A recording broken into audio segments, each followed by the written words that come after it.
Hello and welcome back to AY News. Thanks, Will. It's a beautiful morning here in Ottawa. Yeah, we were supposed to be getting some fog. Today we're going to be talking about transgender representation in the media.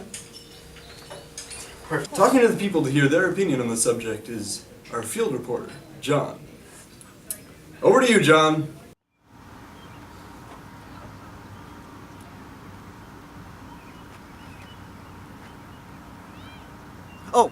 Thank you, Will. I am currently on scene here at A.Y. Jackson Secondary School, hoping I can get in a few interviews with the students and the teachers.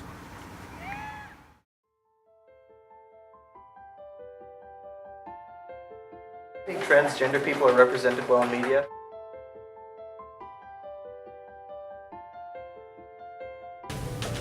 No, I think they could be represented better.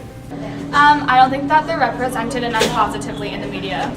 You know, where are they? I don't think they're really represented all that much or that well. There's only a couple characters that we know of on TV today, such as like Laverne Cox being one of them, but they're definitely not shown enough. That I have difficulty trying to think up actors or actresses that are transgender.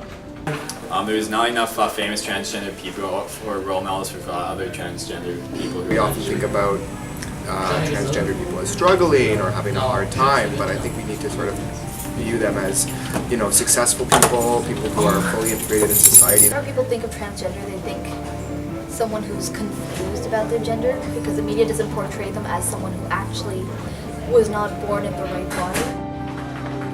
What's your opinion on gender-neutral bathrooms?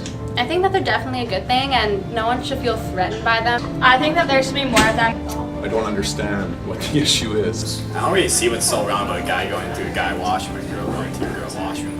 Any issue with that is a much more symbolic issue. It helps people feel comfortable. So sometimes they feel awkward going into those like assigned bathrooms. So it'll make them more comfortable, it'll be easier, and it's not hard to make gender-neutral bathrooms at all. I took a picture of my bathroom door in my house and posted it to Facebook and saying, here's an all-gender bathroom. If you think about going to somebody's house or going to a smaller restaurant, there's no gendered bathrooms. What do you think could benefit the LGBT community?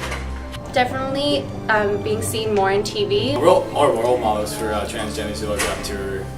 I think a normalized representation. We need to get to a day where when we see members who are part of that community in media, it's not a talking point. Like some TV shows have LGBTQ characters, but they're not complex enough to have like a major part in the TV show. So like having TV shows where they're really complex and actually have a storyline would be really good for the community, I think. I think more resources for them and more kind of like positive awareness for the LGBT community. Not over-the-top portrayals of people, so not cartoon characters of them. And giving those groups of people a voice, but we'll get there, and it's going to be people like you guys that are gonna bring us there. Thanks, John. Well, there you have it. Society's opinion on transgender representation in the media. And now for the weatherman, Darren Mess. Over to you, Darren. It's raining.